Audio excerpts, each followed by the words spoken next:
Today, we are honored to welcome Amir Issaa, a rapper, educator, and activist.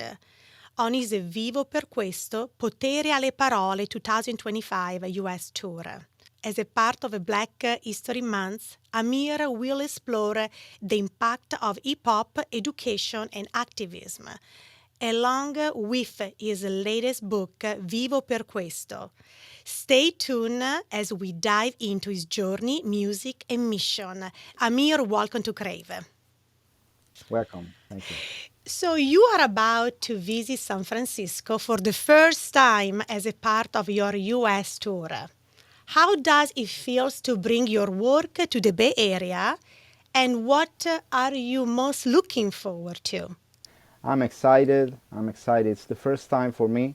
I visit California in the last 4 or 5 years.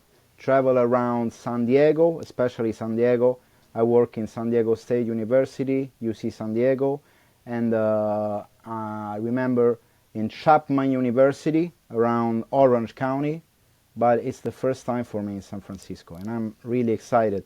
I listened for a lot of years hip-hop from San Francisco, the Bay Area hip-hop, and I'm excited, really. It's the first time for me. I can wait, really. Yes, and we can wait to come to see you. Right, Alex? Yes, we're very excited. So thank you. So this year marks the 10th anniversary of Vivo per Questo, Potere alle Parole. Looking back since 2015, what inspired you to launch this project and how has it evolved over time? I started to travel in 2015, the first time in Dartmouth College in New Hampshire. It's a special moment for me. I remember this time, it's a very special moment for me. I meet before in Rome a class of students of a professor called Graziella Parati. Graziella Parati invited me the first time in Rome and asked me, Amir, you want to come to the US to work and meet some students in university? It's a dream for me, really. You imagine I start to listen hip-hop from United States, not from Italy, when I was a kid, when I'm 13, when I'm 13 years old, When I'm 13 years old, I start to listen music from US. People like De La Soul, Nas, Jay-Z, and really, it's a dream for me. I traveled the first time in United States, and I remember that. It's a funny story. I'm with my manager, Flavio, and I have a stereotype about United States. Every time I tell this short story, it's a funny story. I watched the video clip from hip-hop rap group from New York City. I imagine United States like New York City. Big skyscrapers, big streets, and the first time I visit New Hampshire. It's totally different, really. And I search people, I search people in the streets. For me, it's a stereotype, really. But I remember the first time, next I traveled to New York City. The first 5 days in Dartmouth College in New Hampshire, and next go to New York City and shooting a video clip about my song Il Rap Mette le Ali. But I never imagined now, 10 years before, I continue this work. Really. It's a special thing for me. For me, it's like a mission, really. A mission to spread the new vision of Italian identity, talk about my story with rap music, education. Every time, it's a special thing for me. I meet students, and the students very interesting about that, about the new Italian identity, hip-hop in Italy. It's a special moment for me, this anniversary, really. Your workshops have taken you to major universities and schools across the U.S. So what have been some of your most memorable moments or reactions from students or educators along the way? I remember an old lady. You imagine in Italy, it's not usual you meet in a university young students and old students, really. In US, this is a reality. And for me, it's the first time. I remember in New York City in 2015, I met this old lady, and this old lady trying to write rhymes and writing rhymes, rap rhymes, about her daughter's drug addiction. Her daughter's drug addiction. Yeah, really, really, wow, what touched me really, because I have my father, and my father was a drug addict, and it's a really sad story. My father was in jail, was a drug addict, and when I meet this old lady trying to tell this story about her daughter's drug addiction, wow, it's emotional for me, really. I remember that. Maybe it's the most memorable moment for me, really. Yeah. Wow. Because That's rap really music, special. it's easy. A lot of people with rap music have with fun rhyming, but it's a deep thing, really. It's a Yeah. deep thing. It's easy the approach, but it's a deep thing, really. And there's a connection there from your experiences, especially because you wouldn't think that there would be a connection, but there can be. Yeah. Yeah. Thank you. Because you just mentioned that, so let me ask you this. You have often said that hip hop saved your life. How do you Yes. see it as a tool for fighting discrimination, both in Italy and globally? Yeah, hip hop saved my life because hip hop teach me to transform negativity in positive, really. When I was a kid, I'm from a poor family. Around me, I have drugs, criminals in my neighborhood, but I follow hip hop, and hip hop give me this opportunity, really. And now I want spread this message to the kids, to the young generation, because hip hop born in the U.S.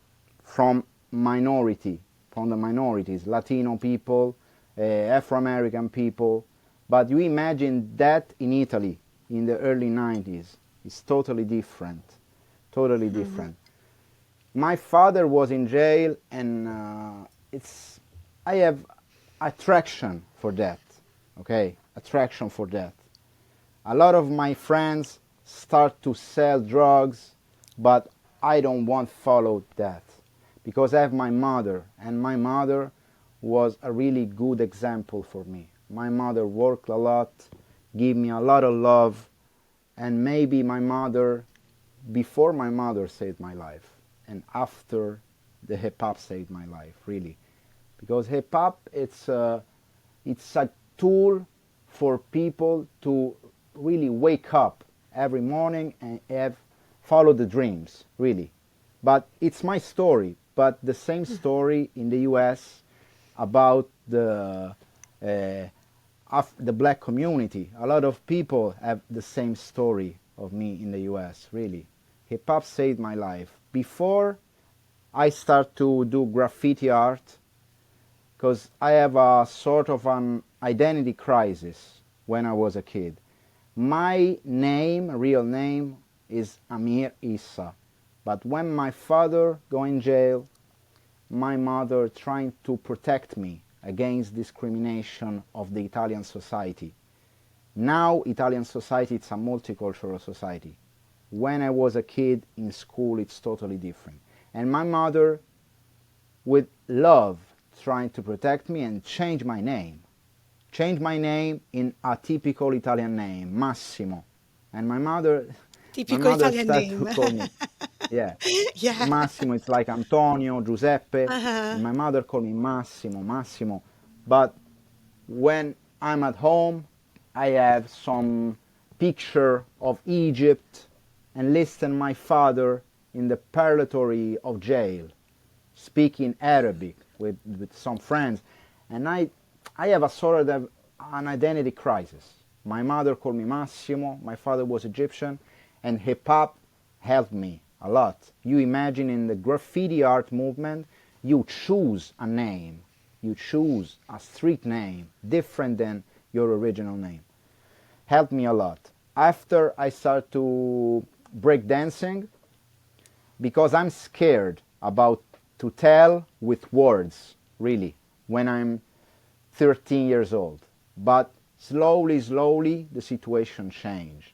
I bring a pen with a blank piece of paper and start to writing about my real life and really watch the monster inside me every time. It's like it's a therapeutical thing for me, writing rhymes. In my career, I talk about my real identity, I talk about my father in jail, but rap music gave me that opportunity, and hip-hop gave me that opportunity. Really saved my life. Really. Just Thank you. beautiful. Your latest book, Rap in Classe, strumenti e percorsi per la scuola secondaria, is designed for educators. How do you see rap transforming the way students engage with learning? It's a tool, really a tool to help students to love literature, poetry, to talk about social issues. For me, it's not like a rap school. I use rap music in school like a tool. It's different, like education, like an educational tool. When I start my rap workshops in 2008 in Italy, it's a new thing. But the situation slowly changed because rap music in Italy now, it's popular music. Maybe 3 days ago, I watched the Sanremo Festival. The Sanremo Festival is the most famous, popular festival of music in Italy, and now we have a lot of rappers performing in Sanremo Festival, but before it's different. Before it's a new thing, but slowly the situation changed. Now all the kids in school in Italy listen rap music. And you imagine it's attractive for these kids. But I use rap to talk about poetry, literature. When I was a kid, when I started to writing rhymes, I search new words. I want a new vocabulary. And I start to reading books.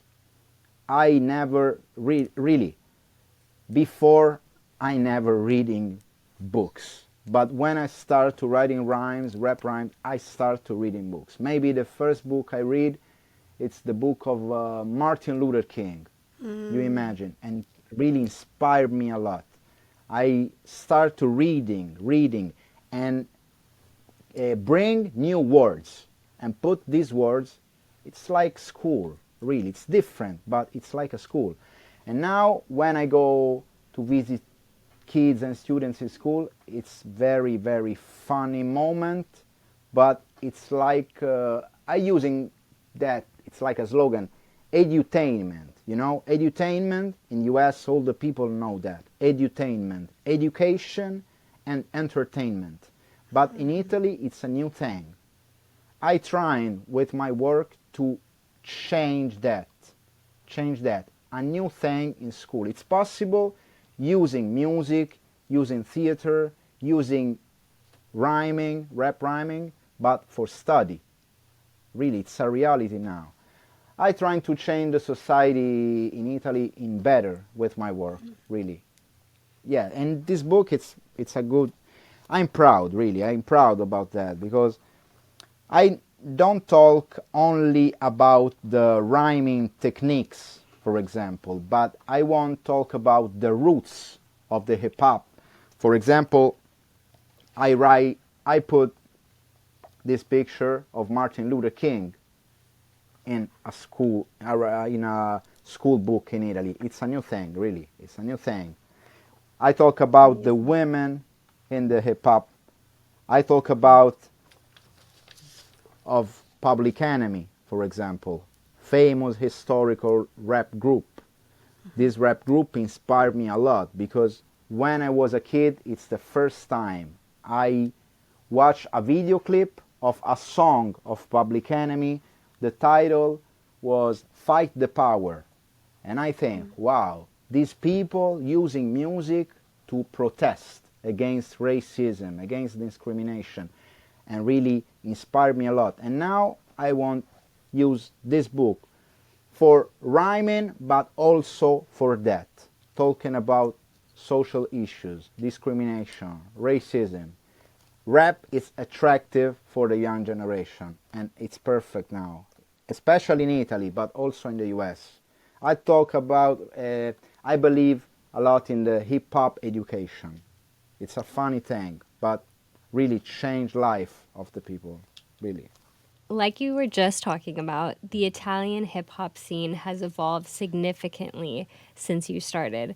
Where do you see its future heading, and how do you feel your music fits into this new wave? It's an interesting thing. Hip-hop music changed a lot when I start to listen hip-hop music and writing rap music. In Italy, it's a small scene, really. It's a small scene. We don't have a market, music market, to sell records. And we make rap music only for love of the music, because it's impossible. Me and my friends have a normal work, really, and writing music for fun. But the situation changed. Maybe when I signed the first record deal in 2006, the situation in this period changed a lot, because the major label, names like Warner Music, Universal Music, Sony Music, invest money and change. Because in Europe, especially in France, Germany, before Italy, the situation of the musical market changed with rap music. And now the new generation start to writing rap music and make rap music sometimes for money. It's normal. It's similar to United States, and the situation changed. Really, you imagine when I start, I using rap sometimes to talk about social issues, racism, something like that. But now it's totally different, because the market, the industry, don't want that.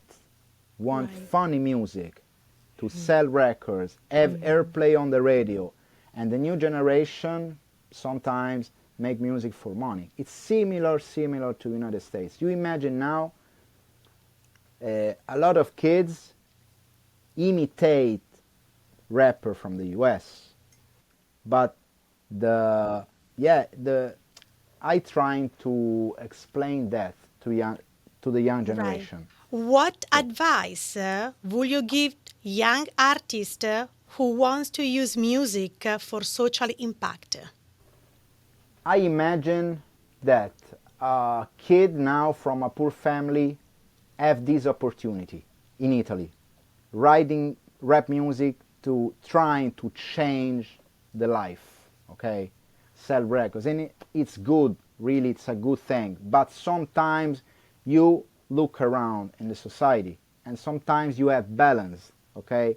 Some funny song for the airplay, and sometimes you trying to help your community, because hip hop born from the community, and it's an important thing that I trying to explain that to the young generation.